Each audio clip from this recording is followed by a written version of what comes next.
Hello guys, welcome back. This is David. I do hope you're doing well. Got two more readings for you here. First one is the crypto ecosystem. Now, cryptocurrencies have been an FRM part 2 in current issues for some time, but they keep changing the readings. And each time, I guess, as crypto gets more and more accepted, more kind of part of the financial system, we get a different spin on crypto. This particular one goes focusing on key elements and risks. So it's not so much about how crypto works, more about some of the risks of crypto. Now we do get a little bit of an intro to crypto to start with, guys. If anyone here doesn't have much of a background in crypto, wants to find out a bit more, a very good way to do that would be on YouTube and Coin Bureau. Yeah, Coin Bureau, they do a lot of educational videos around things like decentralized finance, from an investor's perspective as well, and different perspectives. Coin Bureau is quite a good way to get more info if you're interested. But for our exam, we're only looking for one mark, don't have to go too deep at all.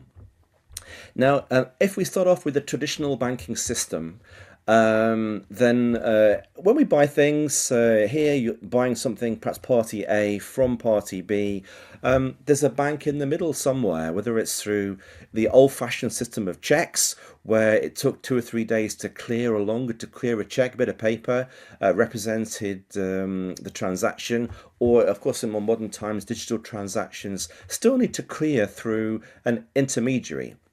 And it requires trust in that intermediary. If you're going to put money in a bank, for example, deposits requires trust. Now, the good thing about traditional banking, I suppose, is it's been shown that we can scale it up, and it can operate all around the world, albeit with costs and albeit with delays. Now, the switch to more decentralized finance started with Bitcoin in 2009, particularly with the concerns about the banking system that kind of failed in the banking crisis of 2008 moving forward. So the Bitcoin kind of grew out of the banking worries and crisis. And in the decentralized world of decentralized finance, there is no intermediary. Here, A can trade with anyone on the network, whether it's B, C, D, anyone they want. Remember, it can be global. It can be in any jurisdiction that allows it, and there is no central intermediary. Now, this reading, guys, here it is going to challenge some of these claims of pure decentralization. More of that in a moment. We're going to challenge some of these areas as we go through.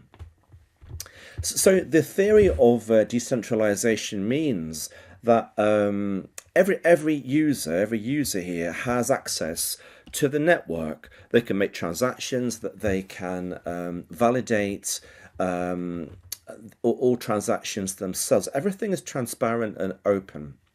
Now, when all the ledger of all the transactions, the record or ledger, is a digital ledger called